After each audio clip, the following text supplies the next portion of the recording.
تماشاوان البرز نهاجی چالاکوان سیویل ماجد داوی میوان منه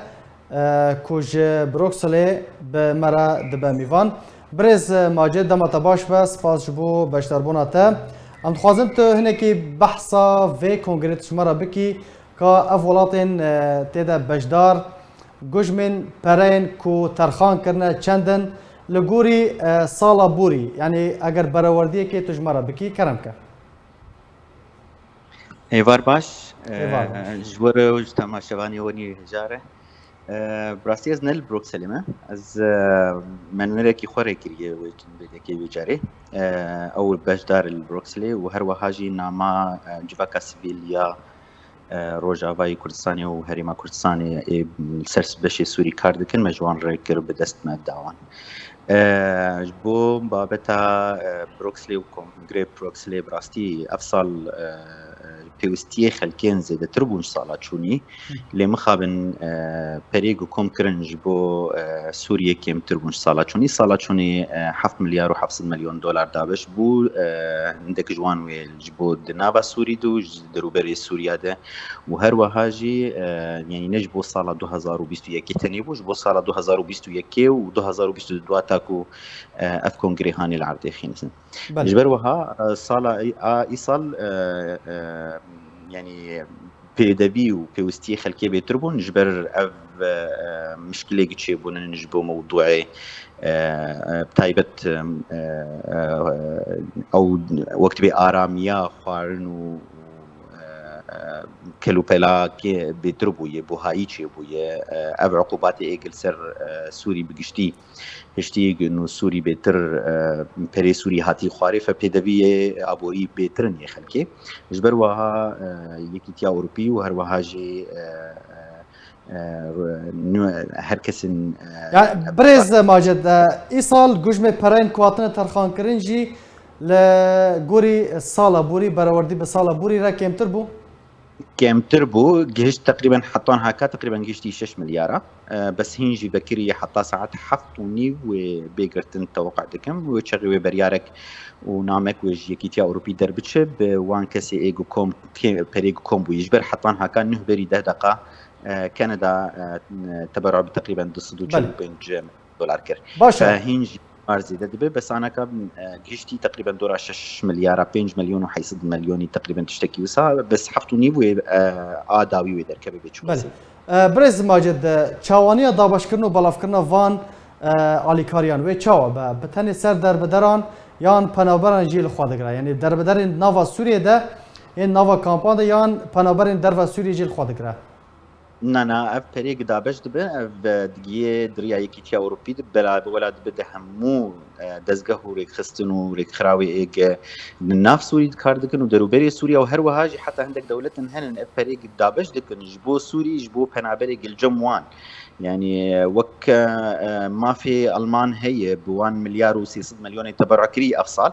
دكارد 6 مليون 6 مليون دابش بك جبو بنابريق الجموان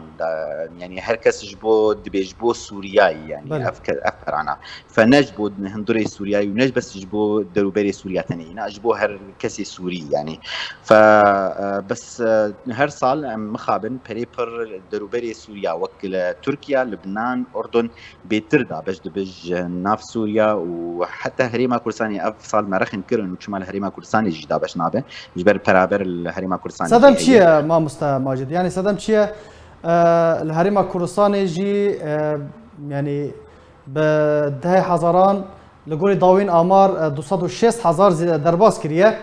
كردن روجاوای كردستاني چه كرد پرانيا وان كردن وعرب جيت دهنا صدم چیه كوش هريما كردستاني جي نايه ترخان كرن راست اما براستي بس بتشتكي بلقي قال لك جرينجر مراولو سرب باخبه ما رخن يعني رخنا خوري كرجي كيتيا اوروبي رج بوتش هريما كردستاني وهر وهاجي روج اباي كردستاني نرينك برب كيماني تعامل بيردب وكيماني بتحقي ودب جبر جوان كري دابش بو صالا شوي جبو روجاوای كردستاني مخابن بس 225 مليون دولار جوان دابش بو برامبري وقت به سوري و دروبري كردستاني دربري السوري قال لك كيم بون او نمر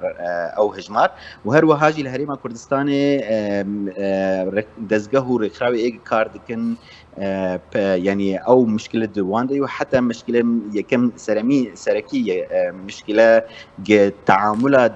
بدا بشكردنا فان برا سياسيه يعني هم جبو تركيا راضي بكن جبو وان بنابري ايج تركيا جبو بري خو ندون اوروبا بشي پرتر جوان پری ایک دابش دبش بو سوری دبش ترکیه ره هر وهاج درج لبنان رو درج اردن ره جبر باناش پنابر اد ترسنگ پنابر بری خو بدن بو اوروبا جبر سوری درکتنن فبيتر الوان دابش دبو ياد واجي تي خالا دوا قبا بريق دابش دبو دريا يكيتيا اوروبي دقيقه متحده وانا بيتر دريا ريجيمير كاردكن او قبا دريا ريجيمير كاردك باشا ما مستماجد برسا جرينك دفرد هيا ایرو وکم زانن چهار حکومت لسوریه هاتنه دابش کردن پرانیا سو امبیشن خاکا سوریه دبن دست رژیم ده جه صدی 63 دبن دست رژیم ده پشترا 26 قصدته یان جه ریفبریا پیدته پشترا 11 جه صدی امبیشن اپوزیسیون سوریه یان جه ترکیه هر ین کو بن دست ترکیه ده حکومت الانقاذ با جدایه و اپوزیسیون وکو ائتلاف و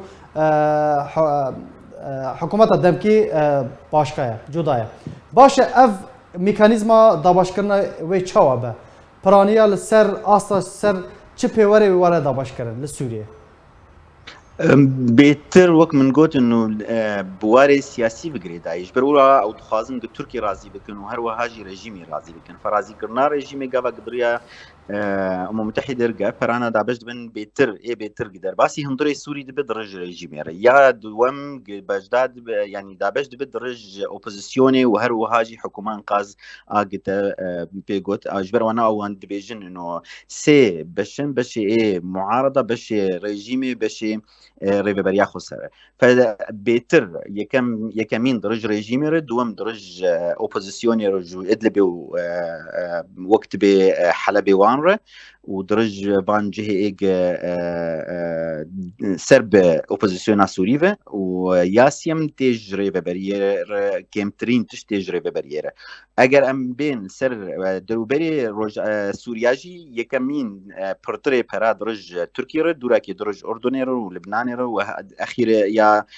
داويدج هريما كردستاني براني بركيم دوان دزگه هورك خراوي ايجل هريما كردستاني لسر پنابري سوري كاردكن الكامباده فيكمين ريجيم دوراكيتي اوبوزيسيون دوراكيتي روج افاي كردستاني گلک سپاس جبو چالکوان سیویل برز ماجد داوی گلک سپاس جبو بشتر بوناته